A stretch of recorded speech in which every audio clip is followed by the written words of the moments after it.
Hey everybody. This is my diversity plan for EFD 552. Um, I'm Spencer Tinman. I teach at Longleaf Middle School in Richland School District 2 in Columbia, South Carolina. This is my 7th year, going into my 8th year next year, teaching math to 6th and 7th graders. I am also the lead teacher of the ZooBot Magnet program, which is a zoological and botanical studies program at Longleaf Middle School. I'm currently in the Master's of Instructional Technology program at Jacksonville State University. And as you can see there, we have a few ways to get in touch with me if you have questions or comments. There's my email, stinman@richland2.org. My phone number, 803-351-2866, as well as my Twitter handle if you want to give me a follow there. The need that I saw as we started this diversity plan project. What's going on at Longleaf Middle School? As I started to look at our data and just being here for 7 years, I've noticed some things throughout the year. The main thing that I've noticed is that our African American male students perform lower on standardized tests, on their grades, than their counterparts. Our school is largely African American, but they're performing at a much lower rate than their white peers, and the males are performing at a slightly lower rate than our female students. Some data to show this. There you have our school demographics. Again, African Americans almost make up 3/4 of our school. If you put our African American students and our mixed race students together, you have over 80% of our students. 75% of our school is free and reduced lunch. You can see almost 1/4 of our students are served through IEPs or 504 accommodations. The school is split pretty 50-50 male-female. But what I take from this data, I'm looking at African American male students, which is roughly 37% of our kids, right? Of those, if you take into account the free and reduced lunch, we're sitting at about 29% of the students in the school that are African American males that qualify for free and reduced lunch. So we're looking at some poverty issues coming into play here as well. Looking at our test scores over the past 3 years, at least where we had tests, we didn't have state tests last year. You can see we'll do ELA and then math. I have these broken down. The one on the left is the graph showing African American students versus our white students. The one on the right is male versus female. So you can see there's the percent of students below met on our state test. So that would be in the not met category or the approaching expectations category. The top line there are African American students, close to 80%, right? In between 70 and 80% of our African American students were not met on average over those 3 years.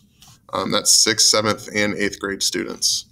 Whereas their peers that are white are sitting closer to 40, 50, 60% in those not met or approaching expectations categories.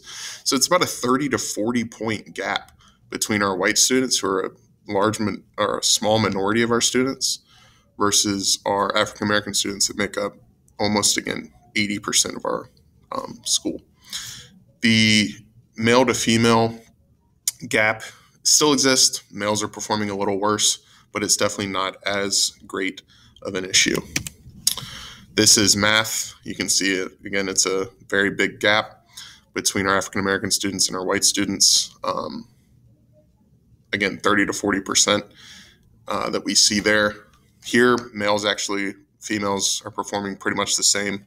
If you look across the 6th to 8th grade scores over those 3 periods, kind of evens out. So not a huge difference there. But what I've noticed from this data, again, our biggest ethnic group, our biggest subgroup of students, African American males are performing worse than anyone else by 20 to 40% on these tests. Um, Another big thing is that from 6th to 8th grade, you can see a pretty standard increase of students falling into those not met to approaching expectations categories, which is an issue that needs to be addressed. Because obviously there are things being missed in 6th grade that are causing more kids to fall into those categories in 7th grade. 7th grade, even more is being missed, which causes a higher number in 8th grade. So there's some issues that need to be dealt with for sure. Next, we're going to get into the plan. What is the plan to fix this? There's not a one-stop shop. There's not one thing that we can put in place to correct these issues that we've seen. Again, I've just looked at the past 3 years of data. Being here for 7 or 8 years, I know that this has been the case since I've been here and probably before. So I broke the plan down into whole school plan, or teachers, like what teachers can do, and then what students can do to help with this issue. And again, we're looking at a lot at diversity. With the whole school, we're looking at making our staff more diversified in hiring practices, preferably hiring more African American male teachers so they get those African American male students can have that role model to look up to, somebody that looks like them, right? It's a huge thing for students. I'm learning from someone that looks like me. But not just in hiring.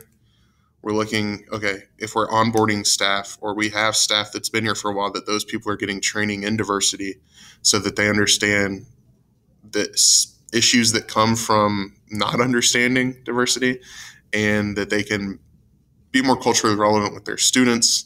They can meet their students where they are, which is extremely important. The role model system you'll see in each of the categories, whole school, teacher, and student, because everybody's going to play a part in this role model system. One of the major things we read about this year in our book by Dr. Payne was about relationships.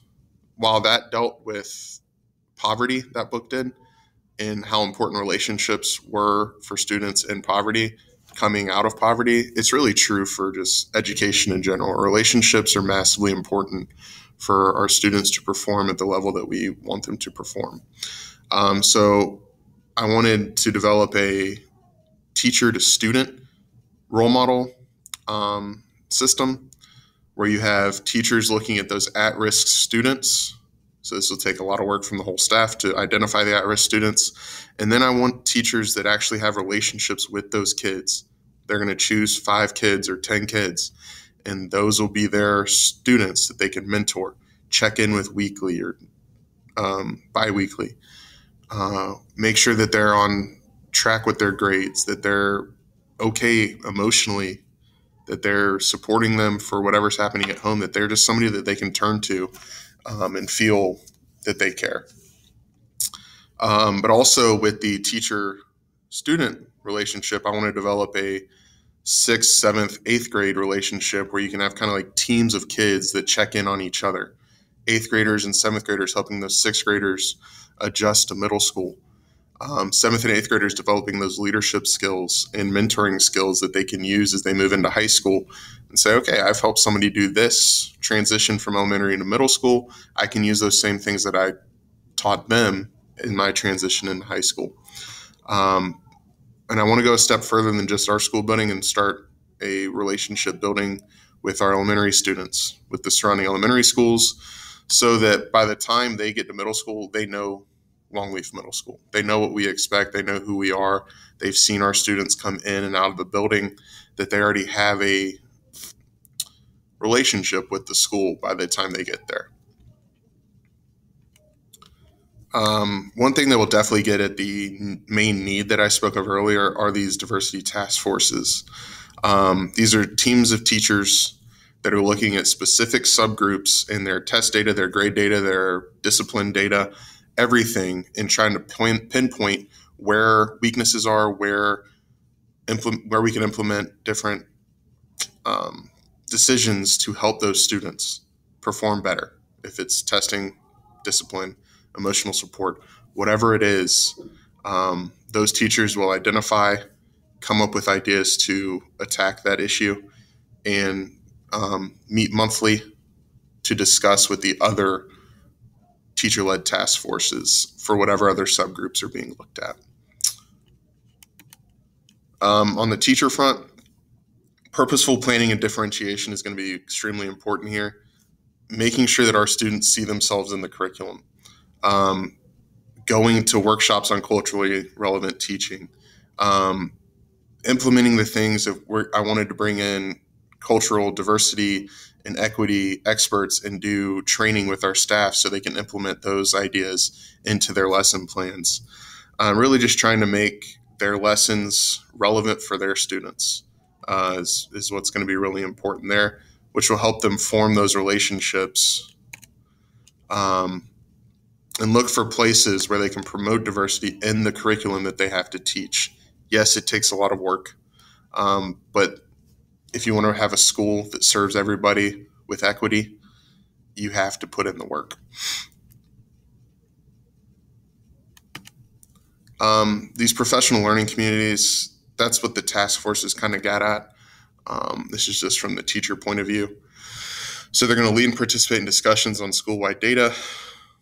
They are going to lead those task force with the subgroups. They're going to discuss and present their findings from those task forces to the whole school so that other task forces can kind of learn what each other are finding and give ideas. And maybe one group comes up with an implementation that works for everybody so that the whole school can kind of be on the same page there. Try to have monthly book studies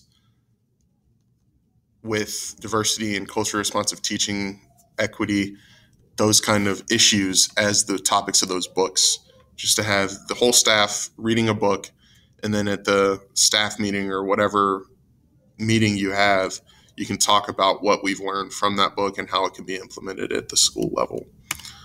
Finally, get into the students because they play a big part in this as well. The whole point of this diversity plan is to help those students. So we need to make sure we're taking them into account as we implement the plan.